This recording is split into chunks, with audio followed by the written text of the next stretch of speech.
You're gonna open a coffee stand or a restaurant or a cafe. Fantastic! Coffee brings the world together in ways that a lot of industries don't have the luxury of doing. So these are my top 3 hints, tips, tricks for you as an owner to consider whether or not you will implement when making your coffee business a success.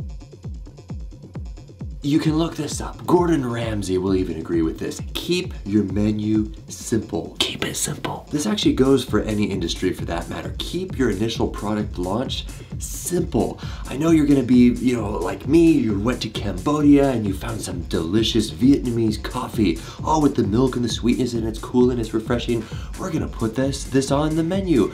It's gonna set us apart from everybody else. Yes, differentiators is important in your business, especially when you are selling a commodity. You need to differentiate yourself from competition, but don't do so by having an overwhelming amount of products or solutions or options. Keep it simple, because when you initially launch, the more complicated your menu is, the more you detract from quality, and you don't want to shoot yourself in the foot when you're initially launching. So keep it simple, silly. Train your baristas. Oh yeah, we do a day of training. You need weeks of training, and to get independent people, not people from your church who claim that they're baristas and they've been doing this many years. They're wonderfully kind-hearted people. There are things that people who have been trained in the coffee world just know, like the fact that when you hand someone a cup of coffee, the seam should not be aligned with the mouthpiece because there's a drip going on there. Train your baristas. When you launch and you have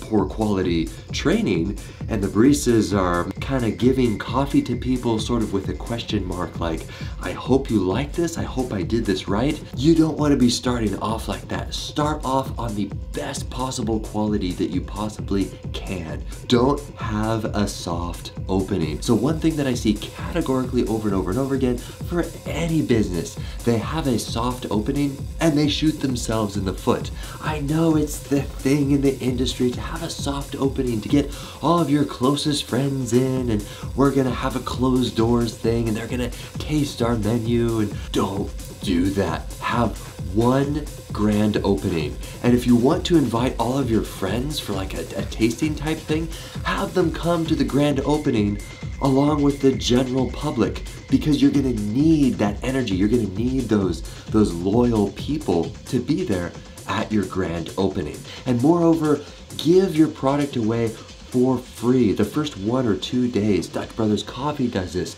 Gravity Coffee does this. So many successful coffee businesses do this, and they just give it away for free. They lose money, but the loyalty and the people that they hook in those initial days pays for itself in the long run. So when you're initially gonna start your coffee business, cafe, restaurant, something like that, be sure to allocate a certain amount of budget towards giving away your coffee for free the first, I'd say 1 to 2 days. Hit it hard. Be out on the street with signs waving saying, free coffee this way. You will get very, very loyal people very, very quickly that way. Use that to your advantage, that launching point. Don't have a soft opening. So that's it. My name's Beau. I'm an entrepreneur at heart. Yes, I have worked in the coffee industry, been classically trained in that arena, but I'm not here to talk about myself. I love selling things on Amazon. I love Jesus. I love traveling the world, and I hope that this is helpful, and I wish you luck.